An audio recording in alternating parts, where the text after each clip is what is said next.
Telecom regulatory authority of India यानी try ने दिसंबर में वॉइस क्वालिटी से जुड़ी एक रिपोर्ट जारी कर दी है। रिपोर्ट में वोडाफोन आइडिया ने जियो और एयरटेल को पछाड़ते हुए अपने ग्राहकों को बेस्ट वॉइस क्वालिटी दी है। दिसंबर 2020 में वोडाफोन आइडिया की कॉल क्वालिटी बेहतरीन रही। वोडाफोन आइडिया ने कॉल क्वालिटी के मामले में नवंबर में भी रिलायंस जियो और एयरटेल को पीछे छोड़ दिया था। ऑपरेटर्स ने कंपनी को दिसंबर में औसतन 4.9 वॉइस क्वालिटी रेटिंग दी है।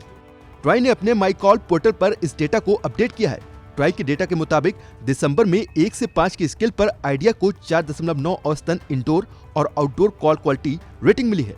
ऑपरेटर को दिसंबर में 97.59% की सेटिस्फैक्ट्री रेटिंग मिली है।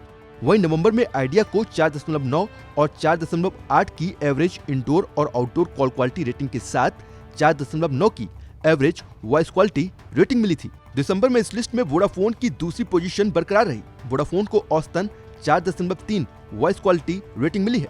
दिसंबर में वोडाफोन को 87.68% सेटिस्फैक्ट्री रेटिंग मिली थी। वहीं इंडोर कॉल क्वालिटी रेटिंग 4.4 और average outdoor call quality rating 3.6 मिली।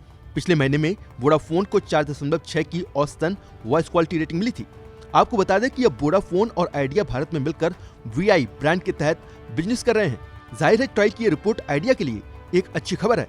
तो वहीं देश की सबसे बड़ी टेलीकॉम कंपनी बन चुकी रिलायंस जियो को दिसंबर में 3.9 की औसतन वॉइस क्वालिटी रेटिंग मिली।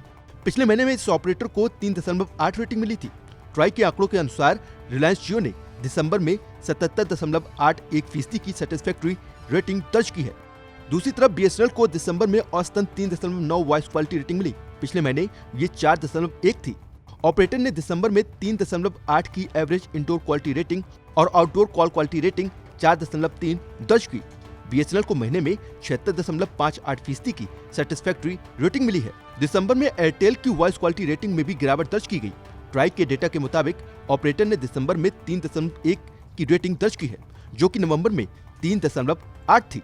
भारत के इस दूसरे सबसे बड़े वायरलेस ऑपरेटर ने महीने में 59.46% की सेटिस्फैक्ट्री रेटिंग दर्ज की है, जबकि नवंबर में यही रेटिंग 75.21% थी। सिर्फ कॉल क्वालिटी में ही नहीं, रिलायंस जियो का प्रदर्शन अब नए यूजर्स को जोड़ने के मामले में भी कमजोर होता जा रहा है। एक ताजा रिपोर्ट में खुलासा हुआ था कि एयरटेल ने रिलायंस जियो से 2 गुने ज्यादा ग्राहक जोड़े हैं। सितंबर में एयरटेल ने जहां 38 लाख नए वायरलेस ग्राहक जोड़े, वहीं रिलायंस जियो ने सिर्फ 15 लाख कस्टमर्स जोड़े हैं। मतलब साफ है कि जिस रफ्तार से जियो ने अपने यूजर्स जोड़े थे, वो रफ्तार अब धीमी होती जा रही है। जियो के यूजर्स अब दूसरी टेलीकॉम कंपनियों की ओर रुख कर रहे हैं, जो जियो के लिए वाकई में चिंता की बात है। तो भाई अब एक बार फिर वोडाफोन आइडिया जियो और एयरटेल को मात देकर ग्राहकों पर अपना विश्वास बनाने में कामयाब हो रही है।